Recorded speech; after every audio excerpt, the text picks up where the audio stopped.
Assalamualaikum warahmatullahi wabarakatuh. Selamat datang di channel Ngaprak. Kali ini kita kedatangan salah satu narasumber yang mana dia bertempat tinggal di daerah Sumedang. Nah, langsung aja kita berkenalan dengan narasumbernya. Gimana, Wan? Sehat? Alhamdulillah baik. Gimana nih kesibukan ente nih? Waduh, Sekarang gimana nih kesibukannya nih? biasalah anak muda. Coba kuliah kalau misalkan libur ya ke alam gitu, ke alam survive ya. Wah, mantap sih. Salah satu hobi saya juga ya, pergi ke alam biar tenang ya. Iya. Pikiran. Iya benar. Kayak Mencari inspirasi. benar. Kuliahnya di mana? Bandung apa di mana? Di sini di Sumedang. Masih di Sumedang. Masih di Sumedang. Oke, nggak perlu lama-lama lagi, mungkin kita langsung ke ceritanya aja ya. Nah, sebelum lanjut ke ceritanya, kita beritahu kepada kalian ya, yang mau menjadi narasumber kayak teman gua Ridwan ini, langsung aja cek deskripsi di bawah video ini ya, atau bisa langsung DM aja ke Instagram yang gue taruh linknya di bawah video ini ya. Gak perlu lama-lama lagi, kita ke Ngaprak Misteri. Tos. Videonya atau fotonya? Fotonya udah di screenshot itu pak. Oh iya. Di screenshot. Jelas banget pak itu. Cuma ini merinding. Wah tuh. Merinding sob. Sini. Asli serius merinding. Fotonya mungkin nanti kita spill, boleh ya? Spill aja nggak apa. Nah, setelah bakar-bakar kita makan-makan, nah yang jadi permasalahannya itu saya itu gak tahu ya, gak ngerti itu emang karena si C ini pipis sembarangan atau gara-gara kita bakar ayam gitu. Kalau terundang ya mungkin ya, undang ya si itu ya. gitu ya. Nah yang jadi pikiran itu antara si C pipis sembarangan atau kita yang bakar gitu. Tahu kita juga tahu sama yang sompral lah gitu. Nah selang beberapa saat kita itu lanjut makan ayam itu sama teman-teman juga, sampai gak habis tuh ayam, masih mentah ya, karena emang buru-buru juga kan udah lapar, gak habis tuh ayam, masih mentah, masih ada darahnya gitu. Nah seberes makan kita yang lain itu pindah ke gubuk ya, ada yang sebelah atas itu berdekatan banget sama air aliran dari air terjun pak. Berarti bukan, berarti alirannya ya, aliran dari air terjun. Ada gubuk di situ. Nah yang lain pada di situ, saya sendiri di depan api pak, api unggun di situ, depan tenda tempatnya. Nah tanpa sepengetahuan saya, teman-teman saya itu di situ pada nonton mistis pak, pada nonton video-video setan kayak gitu. Pas pengetahuan saya sendiri di depan tenda waktu itu, karena emang di situ juga ada sinyal ya. Nah pas saya waktu itu lagi main HP, tiba-tiba ada yang ada yang mana? Tahu ya? Berhasil. Dia mau dikasih dekat. Ada nama sebenarnya gimana tadi? Yang panggil. Ketika gua. Nah ketika saya waktu itu lagi main HP di depan tenda sendirian, karena teman-teman di gubuk di atas, tiba-tiba di belakang ada yang manggil pak. Tepatnya itu di pohon yang si C pipis. Gimana? Ada yang manggil kayak manggil Wan kayak gitu. Anjir. Sumpah itu. Terus saya pikir kan teman-teman ya, saya cek deh ke belakang tenda kan, dicek nggak ada siapa-siapa kok di situ. Itu nggak ada siapa-siapa. Yang lain itu teman-teman saya itu semuanya pada di gubuk. bingung sih di situ, mungkin ini halusinasi ya, karena emang mungkin kecapean juga, karena udah hujan juga kan waktu itu, mungkin ini halusinasi. Ini kembali lagi deh situ. Nah besoknya setelah beres camp ya, semalamnya nggak kejadian apa-apa. Nah seberes camp pas pulang si C ini langsung sakit pak, langsung sakit ya, demam 2 hari. Efeknya langsung berarti ya kayaknya efek dari karena pipis itu sembarangan, efek mungkin. Nah akhirnya teman-teman yang lain ngajak dia ke orang pintar ya, yang di situ tempat saya ada orang pintar, dibawa ke sana. Kata si orang pintar itu katanya ini ada yang ikut cewek katanya, penghuni di tempat itu waktu itu. Nah habis kejadian itu kata si orang pintar itu katanya si cewek ini pengen dianterin lagi ke sana, pengen dianterin lagi ke tempatnya, karena ya mungkin gak sopan juga ya, pipis tiba gak bilang-bilang, gak permisi dulu, tiba-tiba pipis. Nama itu dibawa pokok keramat banget pak, keramat banget. Nah habis kejadian itu udah gak ada apa-apa lagi. Tapi itu setelah katanya ini ya, katanya kan harus dianterin ke tempat itunya lagi nih. Nah terus si reaksi si C ini gimana tuh reaksi? Ya dia nggak tahu apa-apa, karena mungkin berpikirnya itu kan nggak terlalu miris juga ya tempatnya, mungkin banyak yang makan juga, jadi dia pipis itu ya biasa aja gitu, mungkin nggak bakalan Kan setelah ini nih, setelah kata orang pintar harus dianterin lagi kan, dianterin lagi ke tempatnya, si C ini gimana tuh? juga dianterin pak. Dianterin juga dianterin ya. Jadi disuruh pulang sendiri katanya sama si orang pintar ini. Nah oh, jadi suruh pulang tapi nggak terus menerus tuh, enggak, cuma 2 hari doang sakit. Nah di ujung nanya dari selain pengalaman itu ada lagi gak pengalaman yang lain? Gitu lah. Ambil.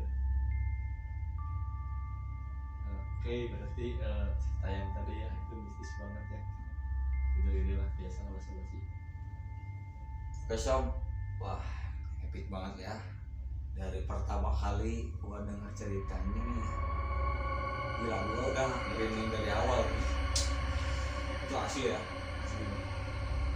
Masih ada nih fotonya, masih ada. Ini sekarang Apa sih itu? Ya, makanya ya kalau kita ke alam mungkin ya namanya juga alam ya.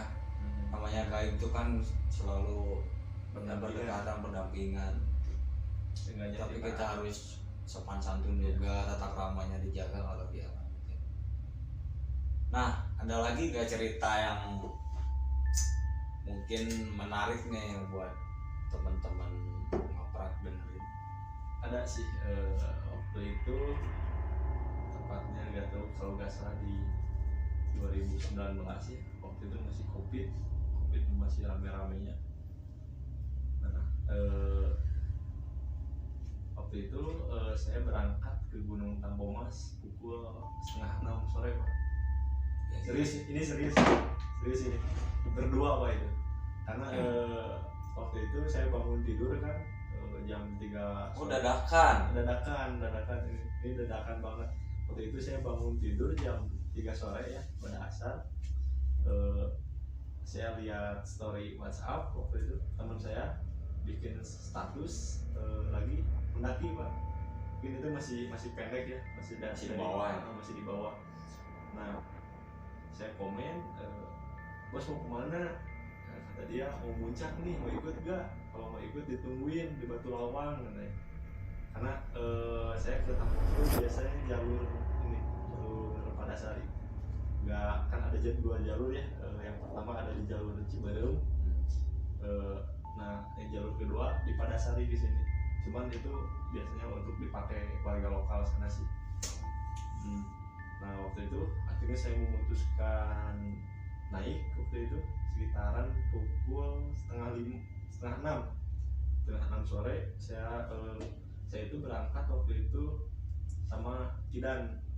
Aduh, sama inisialnya aja ya Pak, I, sama si I. Nah waktu itu saya berangkat jam setengah enam sore. Nah pukul setengah tujuh itu saya baru nyampe di Pinus.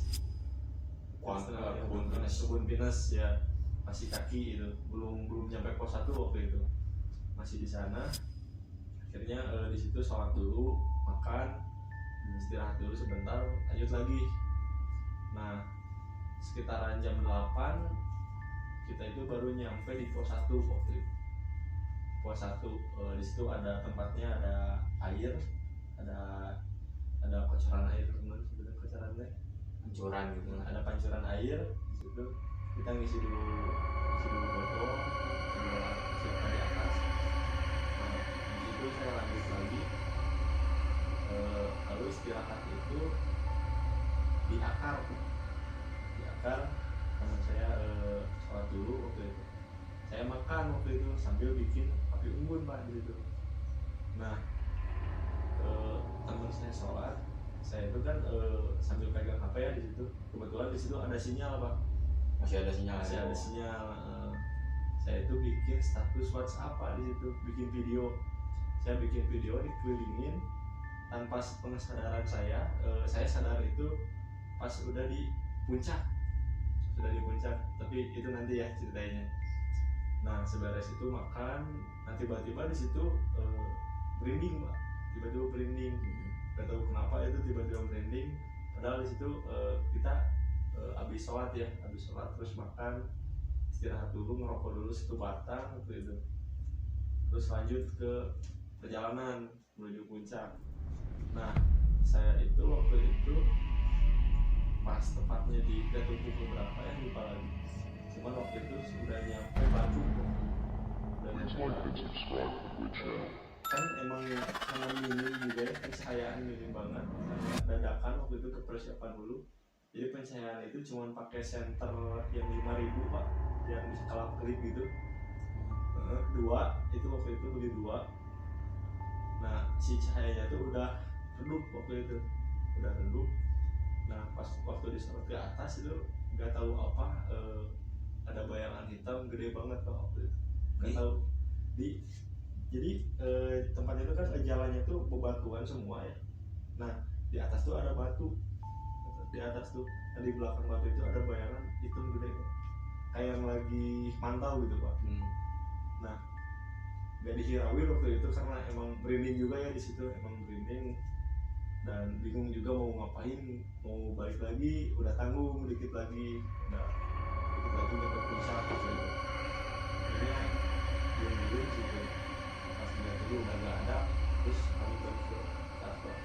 Nyampe puncak itu waktu itu sekitaran pukul 10:30 malam. Baru nyampe. Berarti sekitar ada 5 jam. 5 jam. Karena nggak banyak istirahat juga sih waktu itu. Nah pas udah nyampe puncak, ketemu sama teman-teman yang udah duluan juga di situ. Terus masuk berapa orang tuh? Waktu itu 5 orang Pak. 5 orang, jadi teman saya yang bertiga itu udah duluan. Bertiga udah di atas. Saya nyusul 2 orang, saya sama teman saya si I. Nah udah nyampe atas, biasa masak dulu, makan biasa. Nah terus pas balik lagi ke tenda ya, saya tuh cek status WhatsApp yang tadi. Emang karena di puncak itu ada sinyal eksis ya di atas itu. Saya cek status WhatsApp saya. Nah di situ tuh ternyata ada kayak mata Pak, ada 6 pasang gitu, merah semua Pak. Jadi di semak-semak itu ada yang mantau kita. Mantau lagi? Ada yang mantau Pak, itu matanya merah 6 pasang gitu. Pas di besoknya kan takutnya kan itu kresek lah atau apa ya. Nah besoknya tuh dicek sama saya tuh pas waktu turun, nggak ada apa-apa di situ. Itu padahal semak-semak semua gitu. Nggak di kena senter atau gimana? Nggak Pak. Emang dia pakai bleed ya, cuman kalau misalkan bleed itu kan warnanya putih. Kalau ini cahaya mata satu pasang mantap. Paling yang ada putih mungkin ya. Iya, kalau misalkan sensor Flash, ya flash HP. pantulan cahaya misalkan putih pastinya. Ini merah ya. Ini ada 6 pasang mata di situ. Gak tahu kenapa di situ. Wah, ini parah banget nih ini. Untung masih untungnya tuh kita gak sadar pas di tempat itu, Pak. Karena Masih sadarnya di mana tuh? itu pas sadar itu pas di puncak, pas dicek status WhatsApp saya, pas dicek, oh ini ke kamera. Jadi tempatnya itu kan ada pohon gede ya, pohon. Nah di pinggir pohon itu ada kayak gimana? Ada dataran sedikit.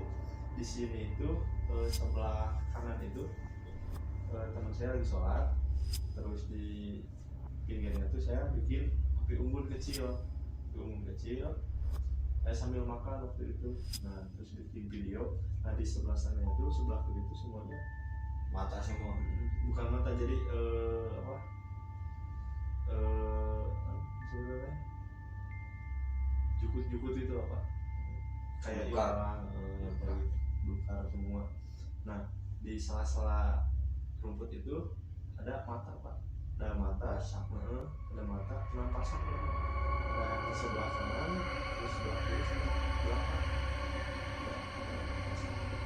3 pasang. Nah itu waktu itu gak sadar ya. Nah pas besoknya turun itu sekitaran pukul jam setengah 9 pagi. Turun ya waktu itu. Pas dicek ke tempat itu gak ada apa-apa.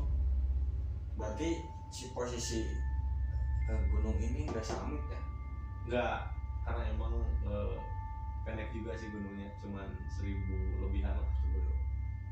Nggak sampai 2000 berarti ya? Enggak sampai.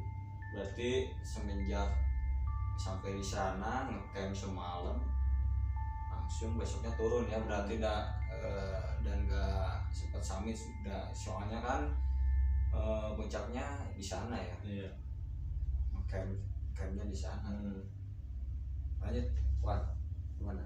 Nah setelah turun ya, pas udah dicek gak ada apa-apa, akhirnya memutuskan turun kembali deh.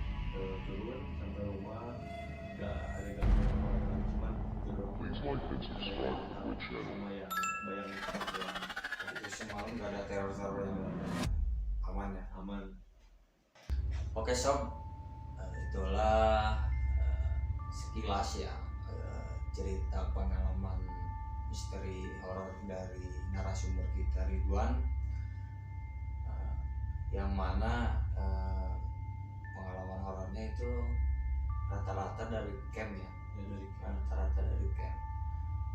Oke, sekali lagi yang mau jadi narasumber seperti temen gua Ridwan ini bisa langsung DM aja ke Instagram Ngaprak, nanti saya cantumkan kolom deskripsi ya. Oke, mungkin segini aja ceritanya.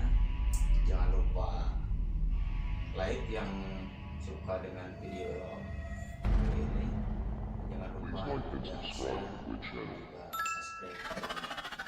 Sampai jumpa di video-video kita selanjutnya.